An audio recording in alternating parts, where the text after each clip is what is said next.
कभी मैं कभी तुम एपिसोड 15 एंड 16।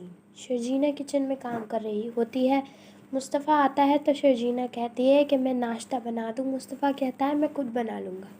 शर्जीना कहती है पता नहीं क्यों मुस्तफ़ा का रवैया बदला हुआ है, वो मुझसे ऐसे तो बात नहीं करता था। रुबाब के घर में आने की वजह से शगुफ्ता बेगम आए दिन कुछ अच्छा ही बनवाती थी खाने में, जो शर्जीना को ऑफिस से आते ही बनाना पड़ता था। अगले दिन शगुफ्ता बेगम शर्जीना से कहती है कि खाने में कुछ अच्छी डिशेस बनाना। सिद्रा और इसका शौहर रुबाब और अदील भी होंगे खाने पर। शर्जीना खाना बनाती है तो सिद्रा खाने की टेबल पर कहती है कि आज सारा का खाना शर्जीना ने बनाया है। अदील हैरान हो जाता है और शर्जीना से इम्प्रेस हो रहा होता है कि खूबसूरती के साथ पकाने का सलीका भी है। मुस्तफ़ा की लॉटरी निकल आई है। वो हसरत से शर्जीना को देखता है जो रुबाब भांप लेती है। वो शर्जीना को पैसे देकर कहती है it's love of token. Sharjeena कहती है कि ये लव नहीं बल्कि मेरी बेइज्जती है, ये मेरा घर है, मैं इस घर की नौकरानी नहीं हूँ जो आप मुझे पैसे दे रही हैं। रोज़ाना मैं खाना बनाती हूँ, आज थोड़ा ज़्यादा बना लिया तो क्या हो गया। वो ये कहकर अपने कमरे में चली जाती है। मुस्तफ़ा आंखें बंद करके बैठा होता है। वो अभी उठ कर कमरे में चला जाता है। वहाँ शर्जीना रो रही होती है। शर्जीना कहती है कि इन्होंने मेरी इतनी बेइज्जती की है लेकिन तुम कुछ नहीं बोल रहे। मेरे साथ कुछ भी होता रहे तुम कुछ नहीं बोलोगे। मुझे इतना इनकी बेइज्जती का दुख नहीं जितना तुम्हारा मेरे लिए ना बोलने का है।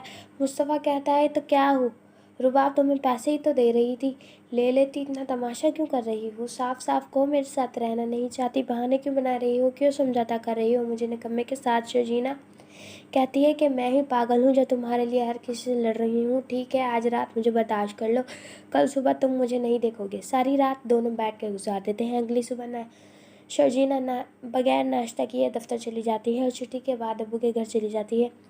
शर्जीना की बहन कहती है मुस्तफ़ा भाई नहीं आया तो शर्जीना कहती है मुस्तफ़ा वो है ही नहीं जिस मुस्तफ़ा से मैंने मोहब्बत की थी। मुस्तफ़ा की माँ को बड़ी परेशानी हो जाती है, घर का सारा काम इसके ऊपर आ जाता है। रुबाब की वजह से खाने का एहतमाम भी ज़्यादा करना पड़ रहा था।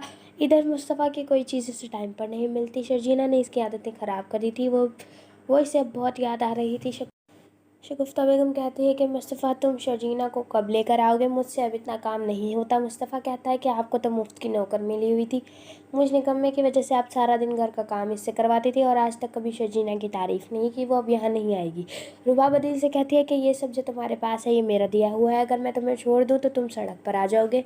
मेरे साथ चीट करने की कोशिश ना करना। अदील कहता है कि क्या मैं तुम्हारा गुलाम हूँ जिसे चाहूँ इस्तेमाल करूँ। मुस्तफ़ा इन दोनों की लड़ाई सुन रहा होता है। दिल कहता है कि शर्जीना को देखो कितनी खूबसूरत पढ़ी लिखी, मुस्तफ़ा का हर काम अपने हाथों से करती है और तुम्हें तो कॉफ़ी तक बनानी नहीं आती। मुस्तफ़ा कोई काम भी नहीं करता फिर भी इसका इतना ख्याल और मोहब्बत करती है। मुस्तफ़ा ये सुनकर हैरान हो जाता है। शर्जीना मुझसे इतनी मोहब्बत करती है और मैंने अपने भाई की बातें सुनकर इसे घर से जाने का कह दिया।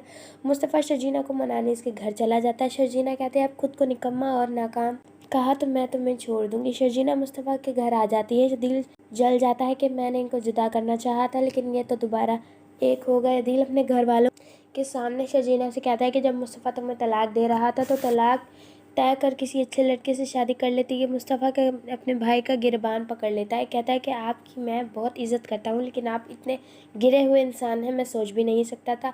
इफ्तिखार साहब बेटों को लड़ता देख कर कहते हैं कि इस दिन के लिए मैंने ज़िंदा बच गया था। मुस्तफ़ा शर्जीना का हाथ पकड़ कर कमरे में ले जाता है, बैग पैक करके कहता है कि मैं घर छोड़कर जा रहा हूँ। शर्जीना कहती है कि मैं भी आपके साथ जाऊँगी। मुस्तफ़ा कहता है तुम अपने अब्बू के घर चले जाओ, मैं सड़कों पर धक्के खाऊंगा, तुम मेरे साथ कैसे रहोगे। लेकिन शर्जीना नहीं मानती। वो दोनों एक ढाबे पर बैठे होते हैं जहाँ कुछ आवारा लड़के शर्जीना पर कमेंट्स पास कर रहे होते हैं। मुस्तफ़ा को इनसे हाथापाई हो जाती है। मजबूरन शर्जीना को अपने अब्बू के घर ही जाना पड़ा।